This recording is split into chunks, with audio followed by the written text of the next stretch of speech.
Gracias al pueblo del corregimiento de La Boquilla por su presencia aquí, y a todas las delegaciones que de otras regiones han llegado. Teníamos temor que la lluvia no permitiera hacer el evento, pero miren, aquí se demuestra la fuerza de un pueblo, el poder negro, mi gente, porque queríamos hacer este evento aquí por varias razones específicas. Una de ellas, rendir mi homenaje a alguien que fue mi amigo, a alguien que yo soñé que podría ser el alcalde de Cartagena, un alcalde negro, un alcalde con la capacidad de defender una democracia multicolor en la ciudad de Cartagena, con la capacidad de garantizar en el territorio la dignidad del ser humano, independientemente del color de la piel, independientemente de la cultura, de las etnias, de la inmensa diversidad cultural que es la mayor riqueza de Colombia. Ese hombre desgraciadamente murió de COVID. Dionisio Miranda Tejedor.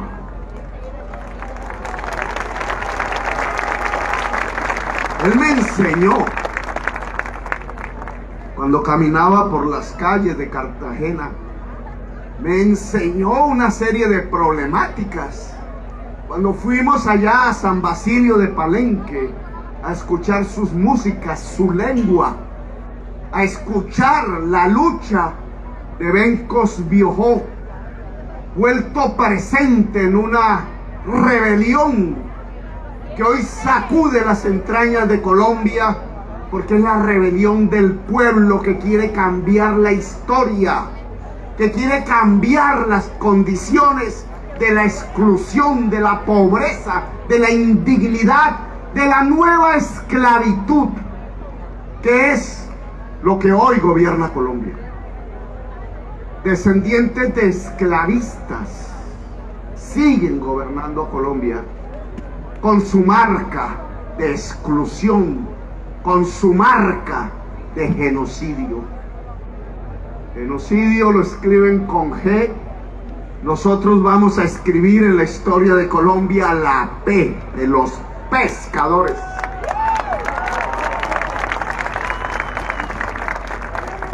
La P del pueblo, la P de la paz, la P del pacto. Por eso el movimiento que estamos desatando en Colombia lo hemos llamado el Pacto Histórico. Dionisio Miranda me enseñó las posibilidades del poder negro, y por eso quise venir aquí a dialogar con la población negra de La Boquilla, de Cartagena, del Caribe y de Colombia. Porque si ganamos la presidencia de Colombia, y estoy convencido que se podrá ganar el año entrante,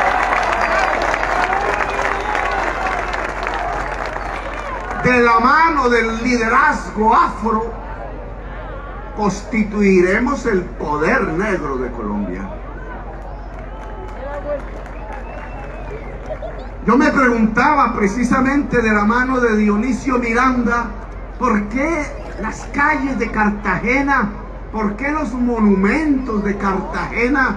¿Por qué una historia escrita alrededor de los nombres de los conquistadores, de los nombres de los genocidas, de los nombres de los piratas? ¿Por qué no aparecían los nombres del pueblo, los nombres libertarios, los nombres de los negros y de las negras, que son los verdaderos constructores allá en la esclavitud vieja de esta ciudad que desde aquí vemos, y que fueron realmente los constructores de la palabra libertad. Porque hay nombres de conquistadores en Cartagena, que fue la ciudad de la libertad. ¿Y por qué no están los nombres de los negros y de las negras que esclavizados construyeron las murallas, pero también construyeron la libertad? Creo que algo le ha pasado a la historia de Colombia en estos 2 siglos de vida republicana. Porque de esa que era la ciudad de la libertad, Cartagena de Indias, que se convirtió en Cartagena de Colombia, hoy lo que tenemos es la ciudad del hambre, de la ciudad de la libertad, por donde pasó Bolívar y Santander bajo las banderas de Cartagena. Luchó Santander hasta Cúcuta. Bajo las banderas de Cartagena, Bolívar llegó incluso hasta Venezuela a libertar sus terruños y dio los pasos de la independencia. La ciudad de la libertad de hace 2 siglos se ha convertido hoy, en el año 2021, en la ciudad del hambre. Las estadísticas frías del DANE arrojan una dramática realidad social que aún la sociedad colombiana no ha logrado desmenuzar, entender. En solo un año en esta ciudad, en un año,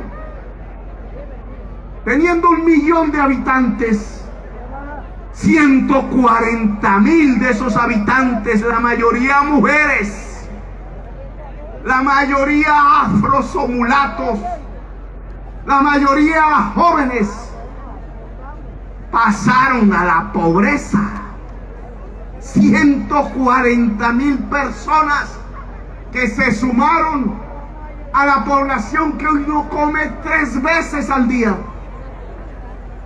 El 73% de la población cartagenera, oigan esa cifra, no puede comer 3 veces al día. Por cualquier calle por donde se ande, sea aquí en el norte, pobre, sea allá en el centro histórico, o sea más allá, incluso en Boca Grande, por las calles, de cada 10 personas que se vean, 7 no comen 3 veces al día. 7 tienen hambre de cada 10 cartageneros, de cada 10 cartageneras. El hambre que cunde cada hora, cada día, que se acumula, que es desesperante porque no se puede aguantar. El hermano mayor, la hermana mayor, la madre sola al frente de una familia, viendo a sus hijos llorar por el hambre. La ciudad del hambre es lo que entregó el presidente Duque a la historia de Colombia.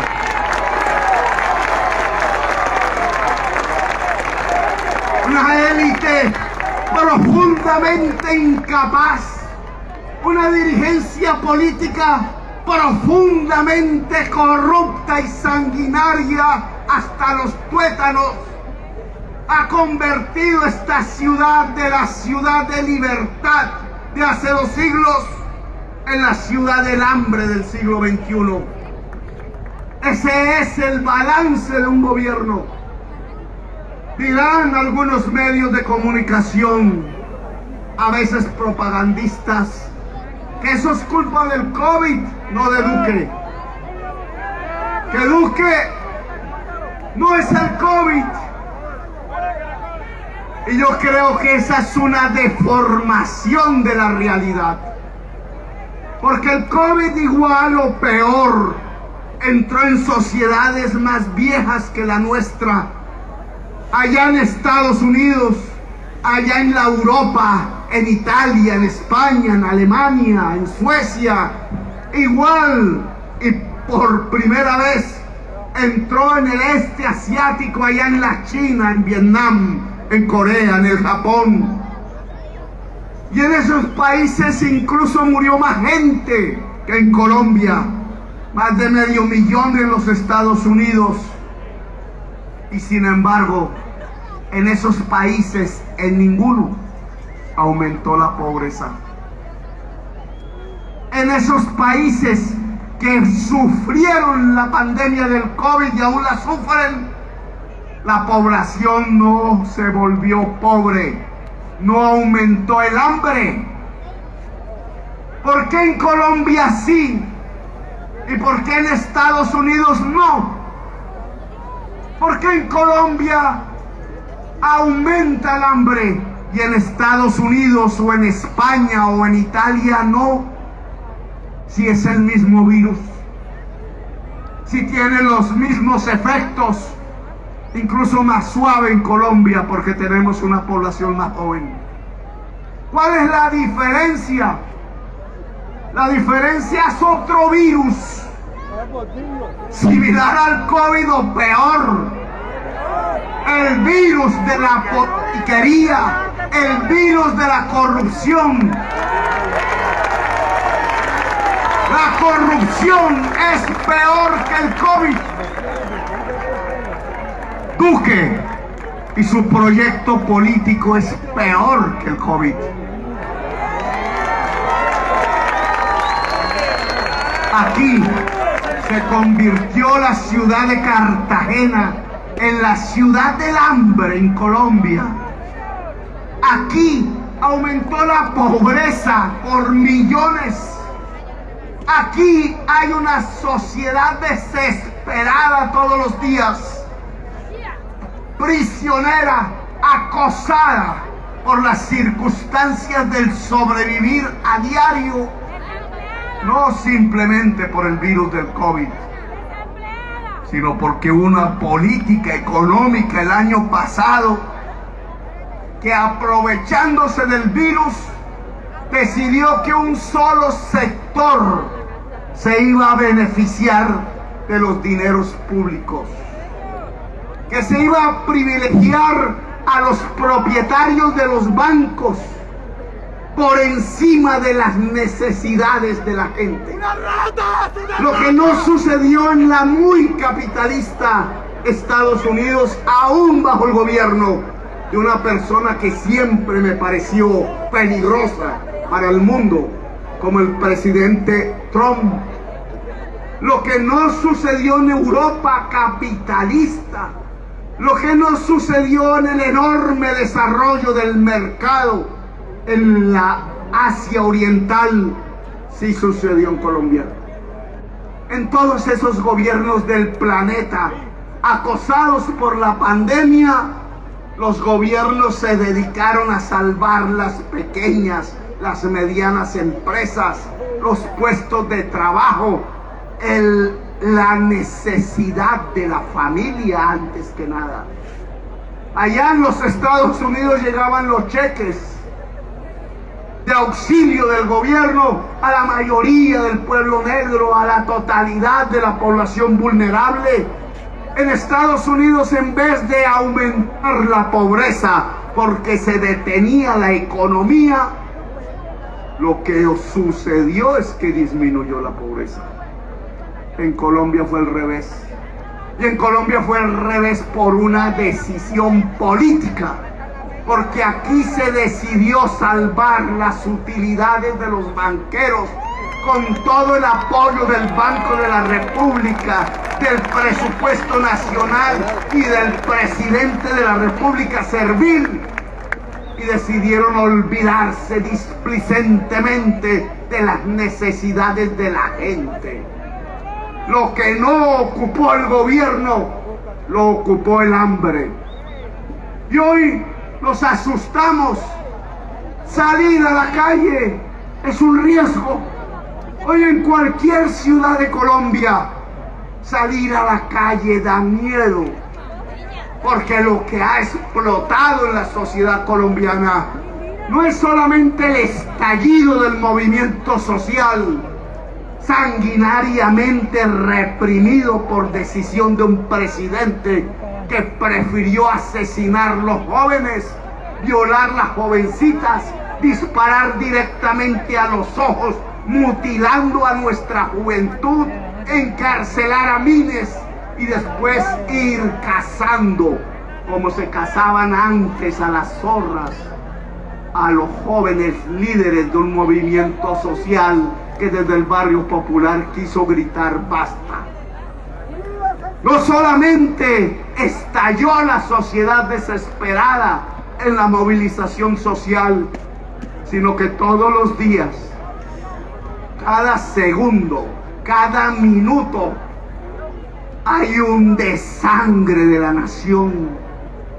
Hay una violencia entre el pobre con el pobre, entre el joven con el joven.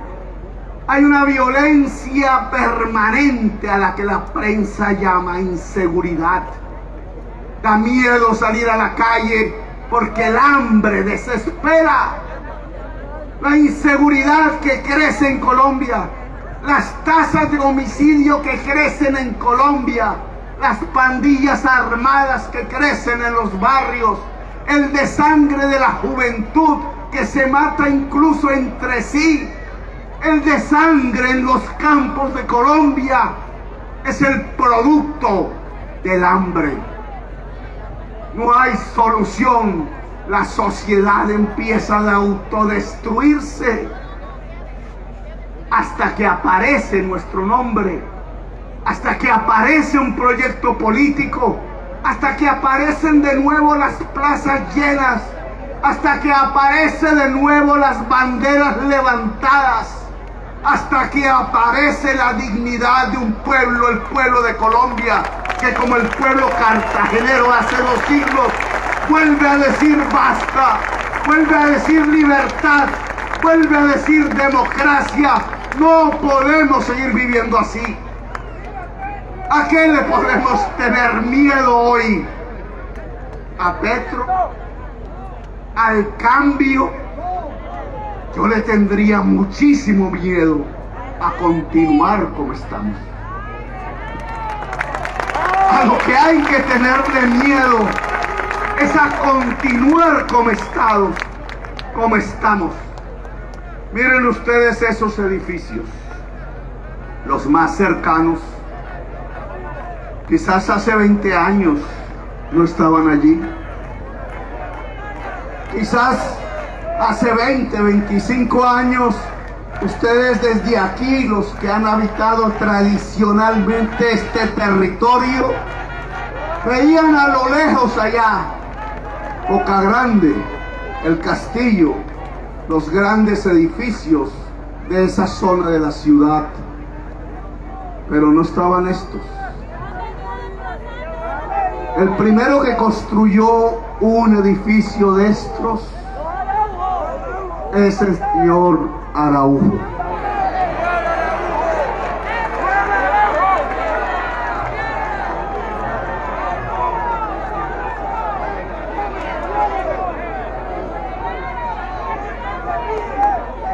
Lo construyó ¿sobre qué terreno? Se construyó sobre un terreno que era del señor Araujo. Ante los ojos de toda Cartagena, ante los ojos de los medios de comunicación, ante los ojos del poder público que se silencia o es utilizado, sea el local, sea el nacional, aquí ha habido una expropiación y no la hizo Petro. No somos nosotros los expropiadores son ellos. Aquí lo podemos decir de frente, visualmente. Aquí hay un pueblo negro que desde hace siglos es el dueño de este territorio. Aquí hay un Estado que desde hace siglos es el dueño de los terrenos de bajamar. Aquí antes del ser humano incluso hay una naturaleza que es la gran dueña del manglar, del mar, de su vida. Y sin embargo, hoy hay una fuerza expropiadora. Los señores que vienen avanzando, ocupando este territorio bajo la consigna de la codicia, han expropiado a la naturaleza del manglar, han expropiado la vida, han expropiado al pueblo negro de sus tierras ancestrales y continúan expropiando casa a casa el territorio ancestral de quienes hoy son los descendientes de los esclavos de antaño. Esto es lo que se llama la nueva esclavitud. Se están apropiando del territorio por codicia, usando su dominio sobre el poder local y su influencia en el nacional. Estas tierras están en disputa, pero tienen un legítimo dueño: el Estado y el pueblo negro de Cartagena. El partido de los expropiadores. Y por eso el señor Araujo joven, que hoy conozco en el Senado de la República, ha hecho parte y es parte sustancial del partido de los expropiadores. Saben que la riqueza de Cartagena es su paisaje, es su mar, es su historia, es su cultura. Saben que eso se vende en la forma de turismo. Saben cómo construir la atracción de un turismo profundamente depredador y empobrecedor de la dignidad humana. Y saben que para captar las utilidades y el beneficio que deja ese turismo, en buena parte depredador, concentrarlo en sus bolsillos, acumular las riquezas en pocas manos, tienen que expropiar. Señor Uribe, su partido es un partido de expropiadores, y aquí lo estamos demostrando, aquí lo vemos en la misma práctica con nuestros propios ojos. Esas empresas que están avanzando y que no le pagan impuesto de renta de Estado siquiera, pertenecen a unas empresas que están expropiando al pueblo negro, que es el verdadero dueño de la historia de Cartagena. Y entonces nos preguntamos por qué hay hambre. Y entonces nos preguntamos por qué aumenta la inseguridad.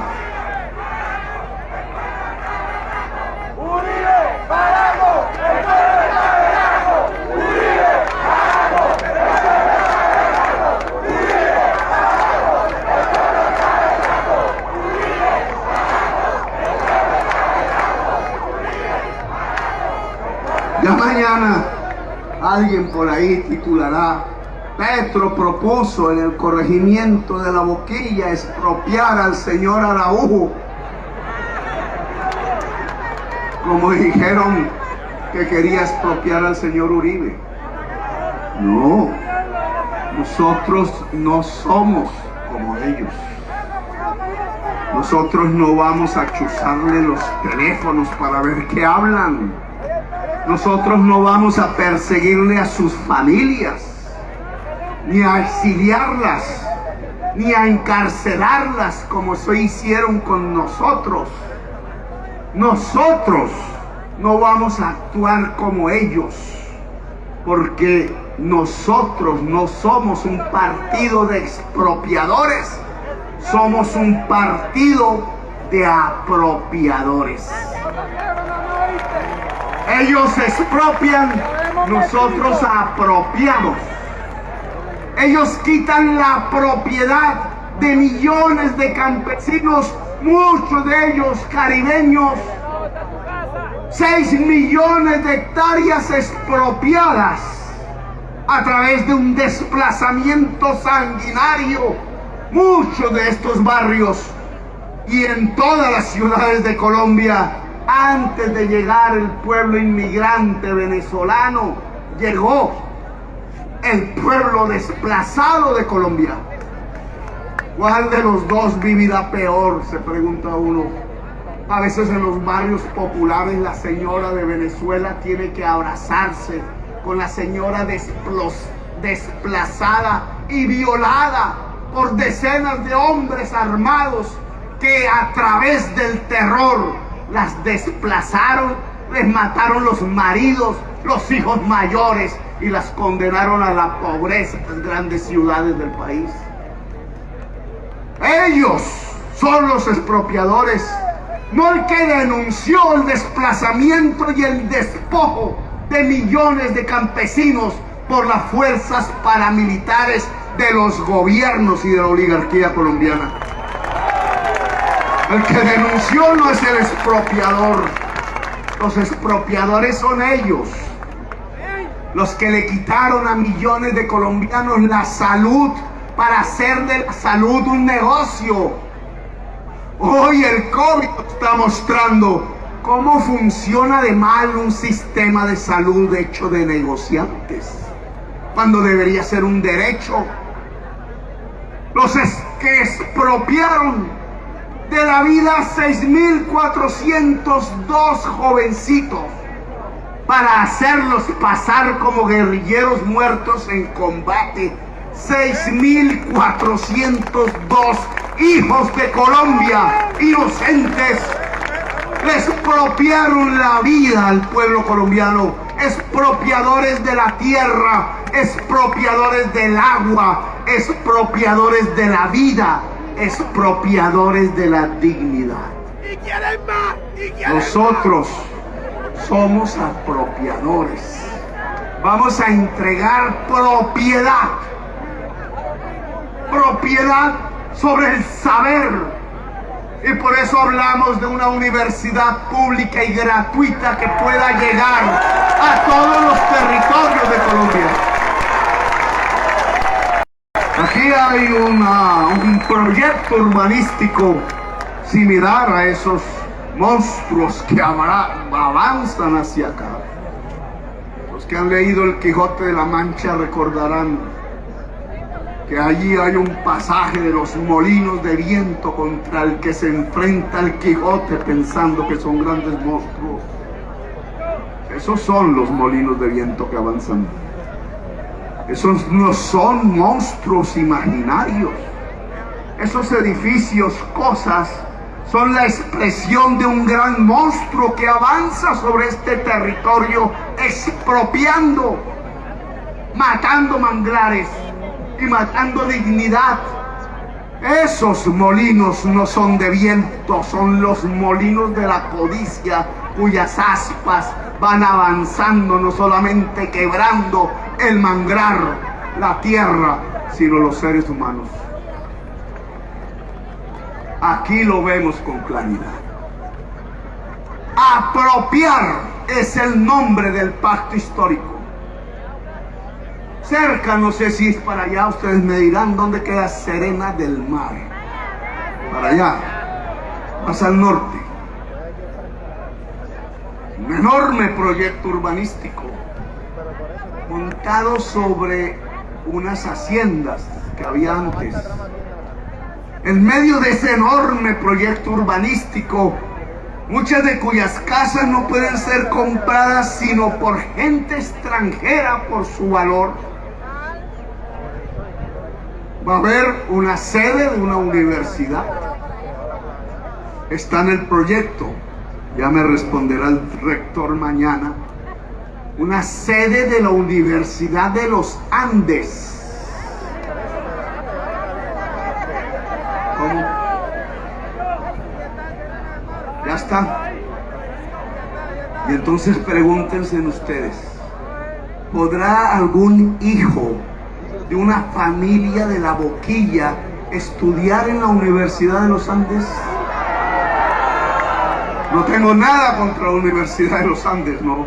Que no me vayan a titular que es que nosotros propusimos expropiarla, no. Está bien que esté ahí, pero los costos de esa matrícula de 20 millones de pesos o más el semestre impiden que un joven negro, que una jovencita negra de la Boquilla pueda ir a ingresar. A lo mejor en un acto de ese tipo de políticos que llega con una palenquera que nunca jamás ha conocido y de pronto se da un abrazo para sacarlo en el periódico El Tiempo y después se olvida completamente. Después, cuando la palenquera va por la calle vendiendo sus productos, ordena a la policía que la golpee porque se supone que la negra palenquera no tiene derecho sobre el espacio público, sino que sobre el espacio público solo tienen derechos los Radisson y los Hilton y el Jet mundial.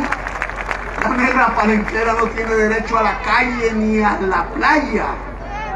Esos mismos políticos, quizás en un acto de magnanimidad profusamente publicitado, a lo mejor le darán unas becas para estudiar en la Universidad de los Andes a 10 jóvenes, a 10 muchachas. Y dirán, mire qué buenos somos. El mismo tipo de políticos que llegará, mi palenquera, que llegará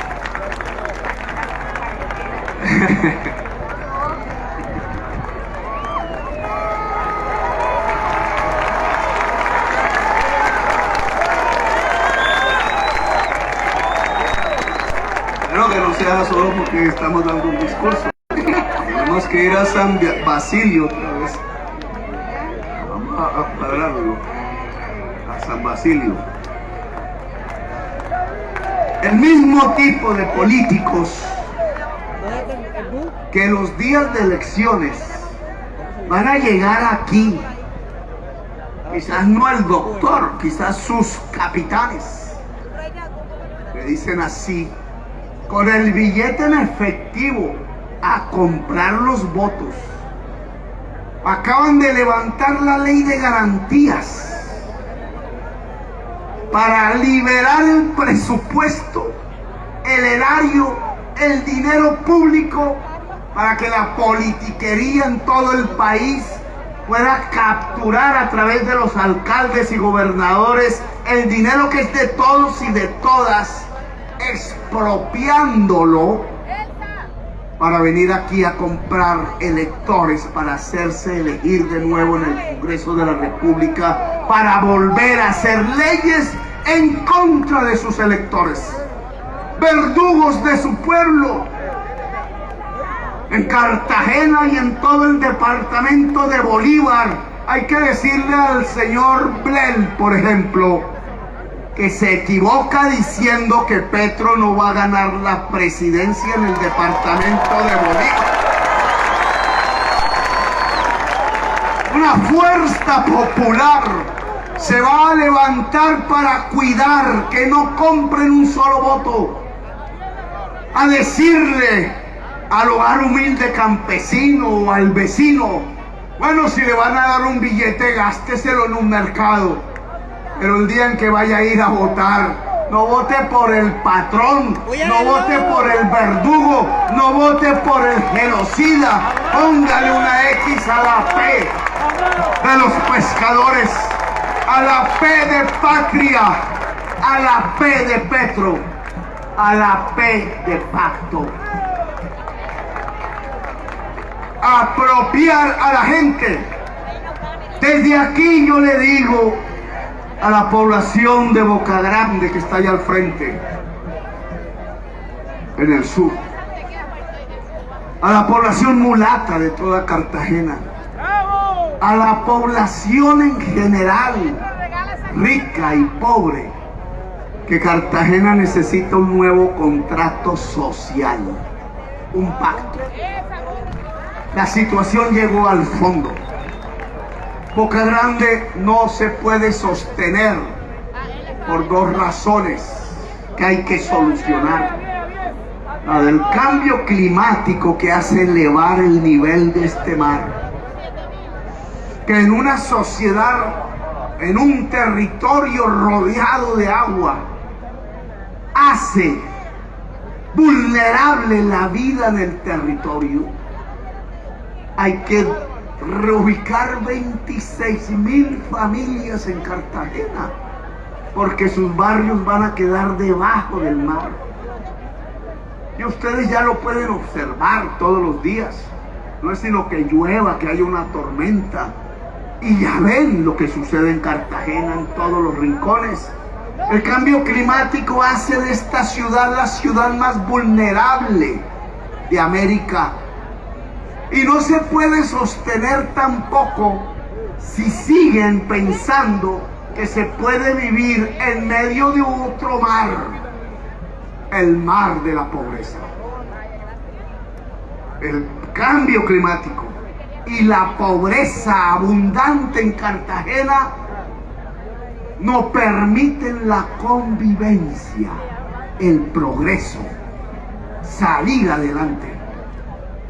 Por tanto, aquí hay que hacer otro contrato social, que no es el de la exclusión, es que el mar de la pobreza se pueda convertir en un mar del progreso. Y es que este mar no vaya a afectar la vida de la gente a través de su elevación del nivel del mar por virtud del cambio climático, del uso intensivo del carbón y del petróleo, que está cambiando la química de la atmósfera de tal manera que ya está en peligro la vida toda del planeta, incluida la vida de la especie humana. Nos demanda salir del carbón y del petróleo y nos demanda protegernos.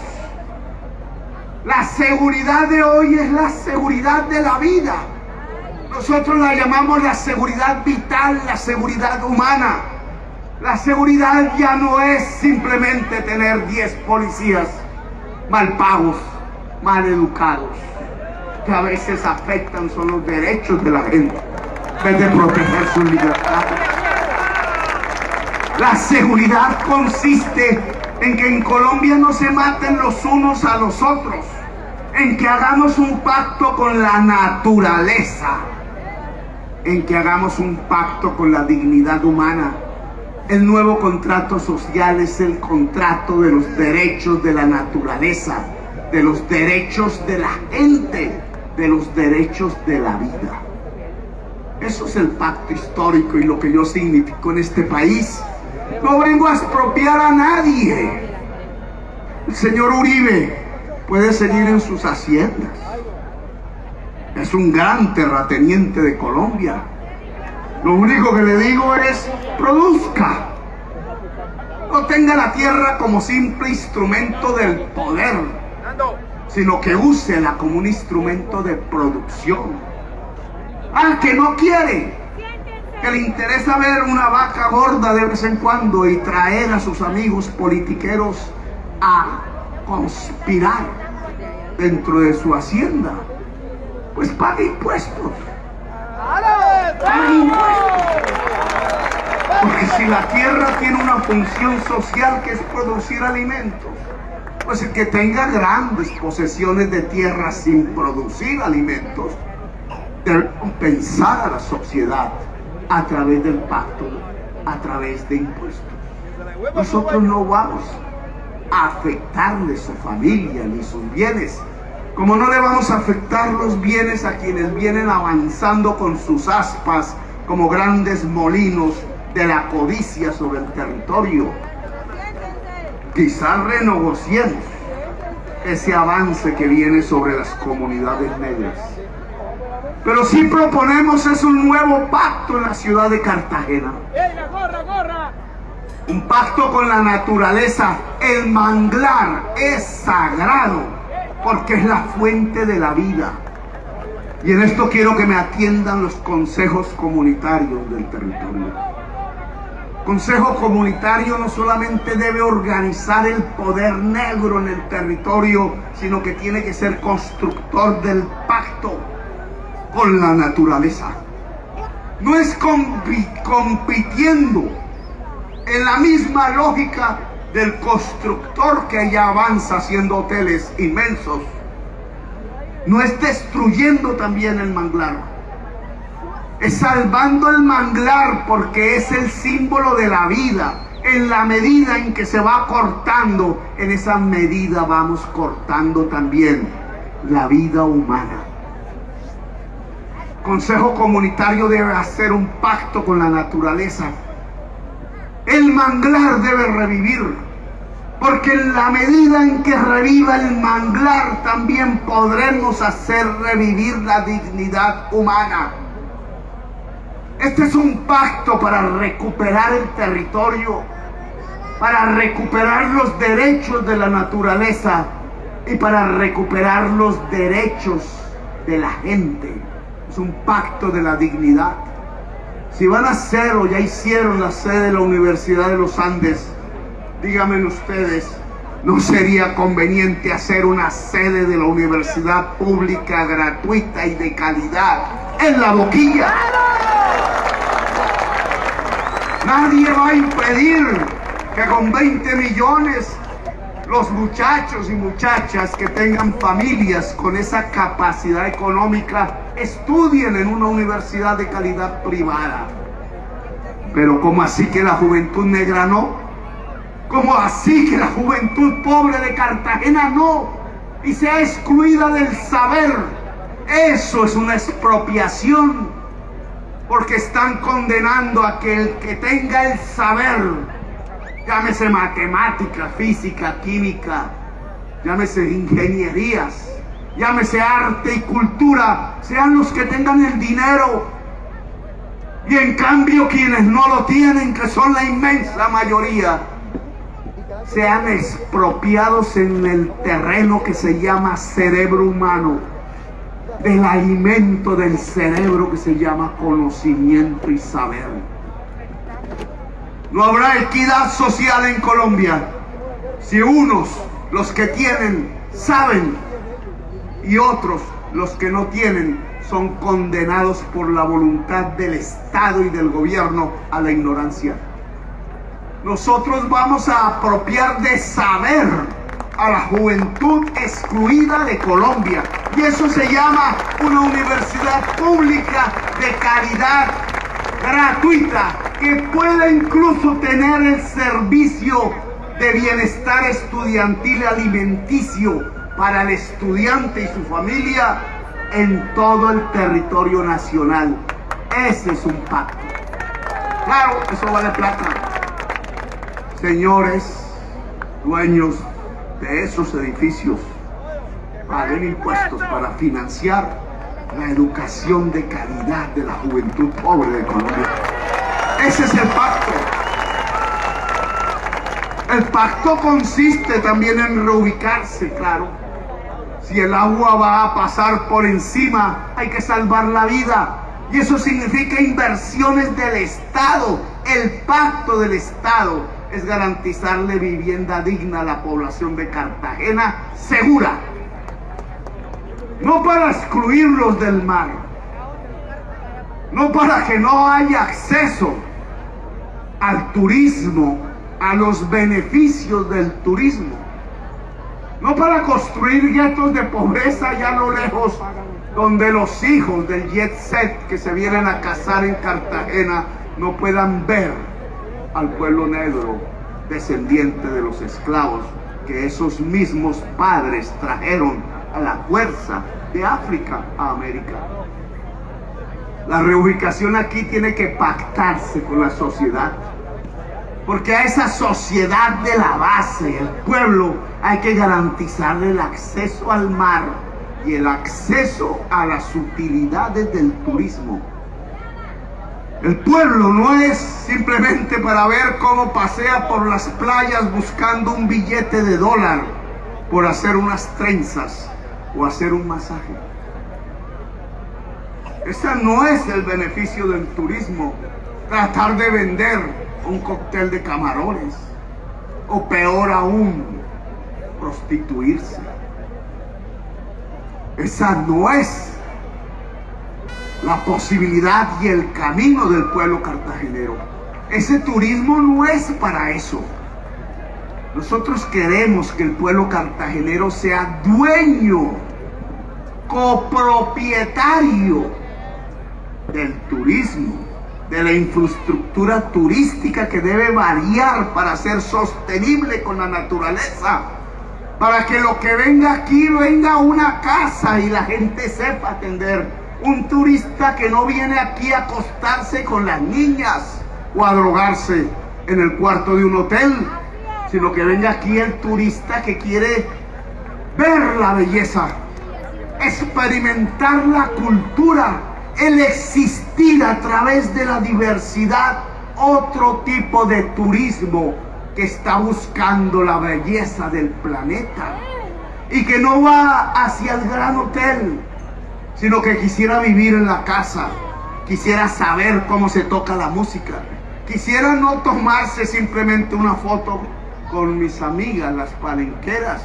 sino vivir la experiencia de lo que fue el Palenque, el grito de libertad, comprender esa historia, comprender cómo sus propios pueblos fueron capaces de esclavizar a otros pueblos del mundo y cómo esa historia no se debe repetir y cómo ese conocimiento a través de la existencia, de viajar a otros mundos, de conocer otras plantas, de apreciar otras culturas, nos permite como humanidad superar los grandes complejos y pecados que se ocasionaron en la historia para saldarla, para construir una sociedad de seres libres y diversos, una sociedad digna, una sociedad que se pueda llamar realmente humanidad.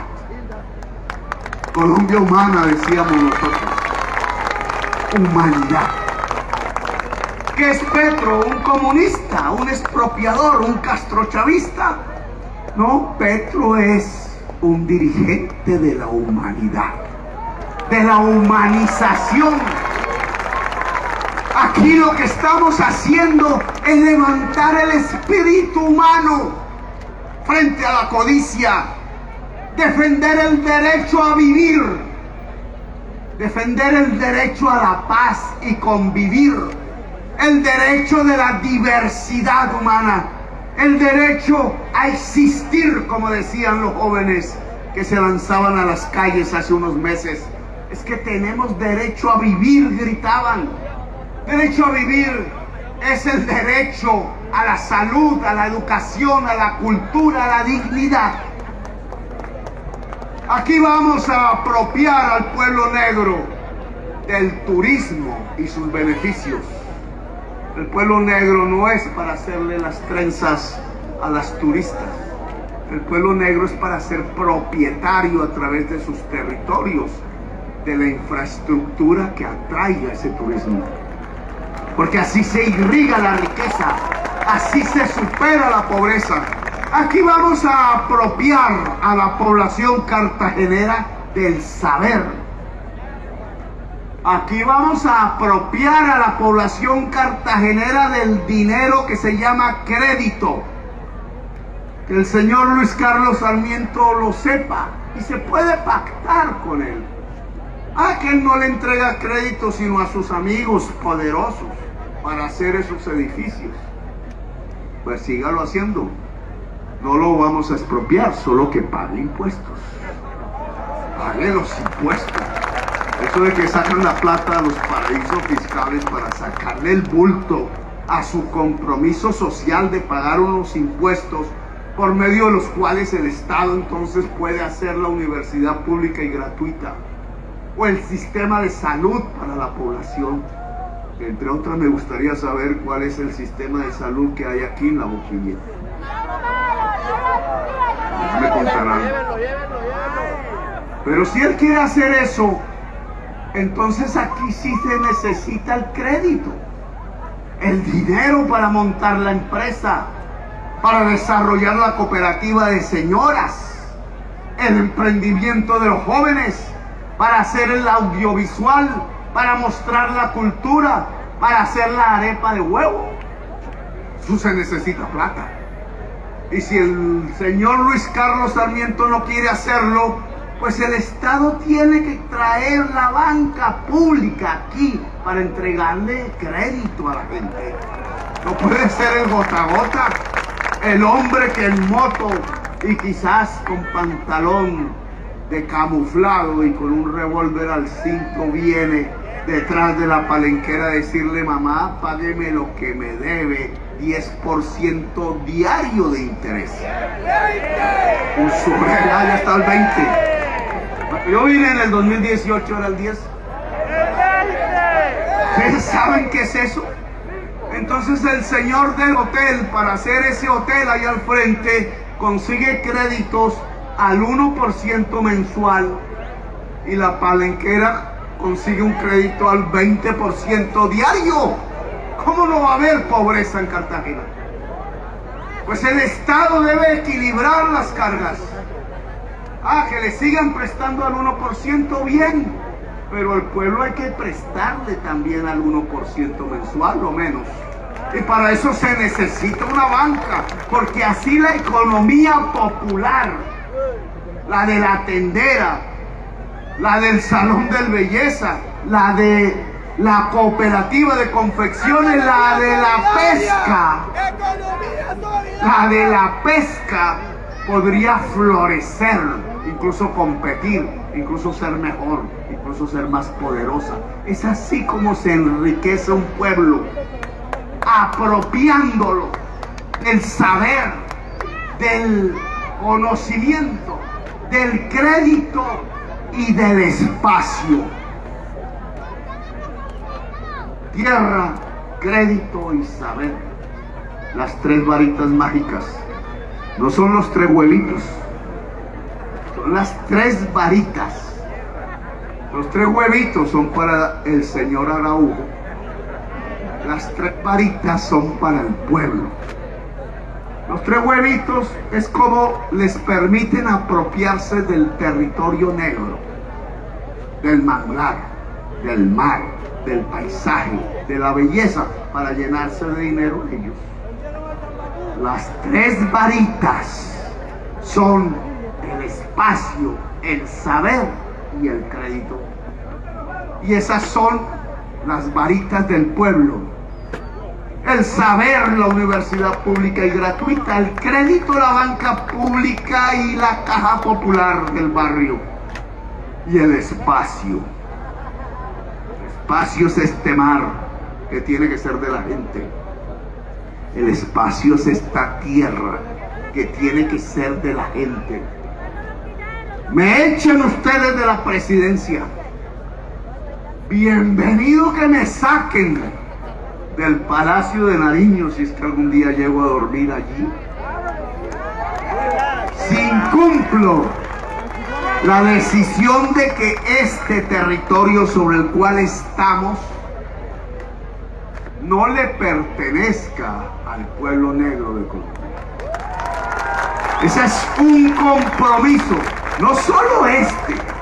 Sabemos que este es un tema nacional, pero aquí hay una deuda de 5 siglos, una indemnización colectiva e histórica con el pueblo negro que trajeron a la fuerza a la esclavitud.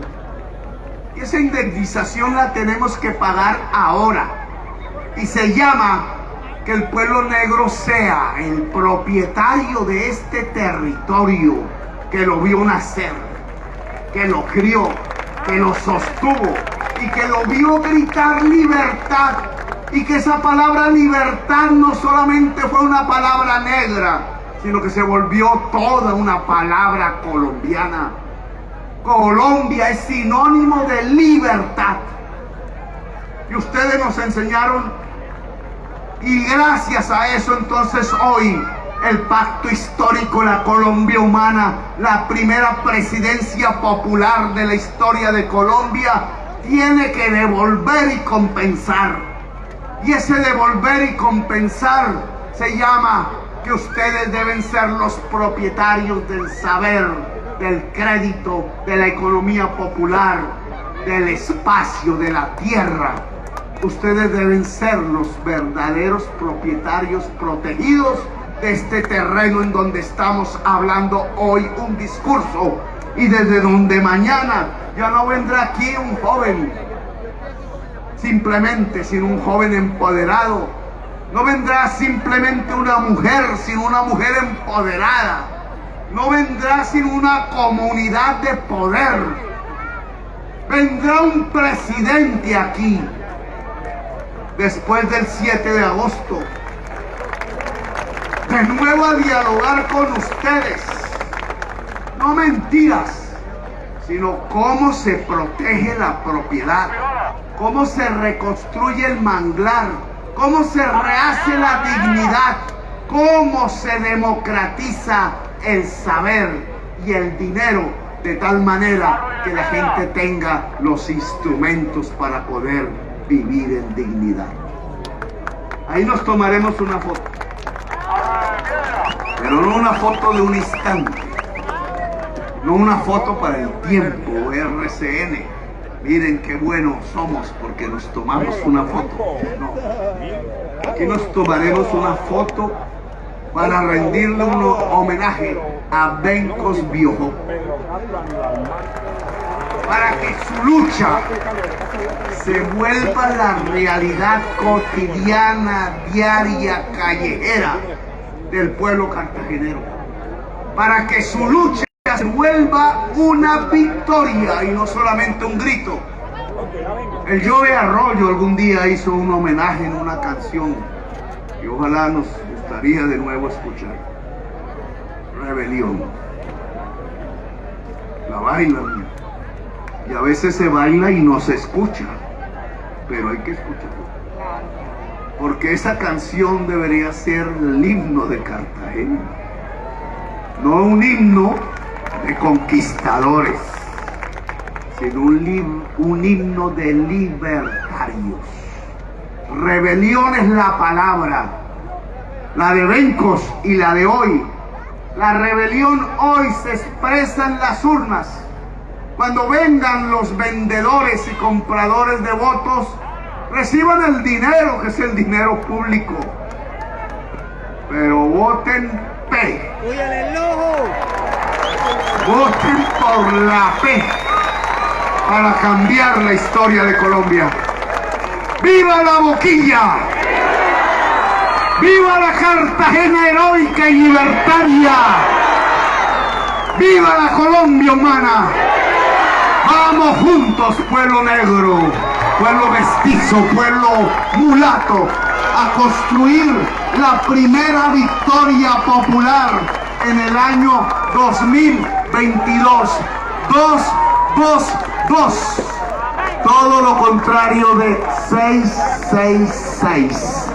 El 666 está allá.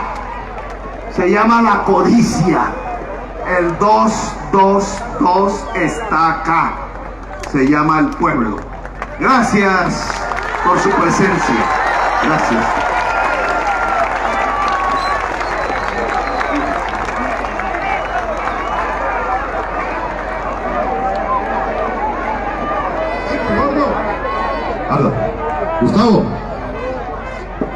Gustavo, aquí está Diana Marrugo. Ven por acá, Dianita. Ven por acá.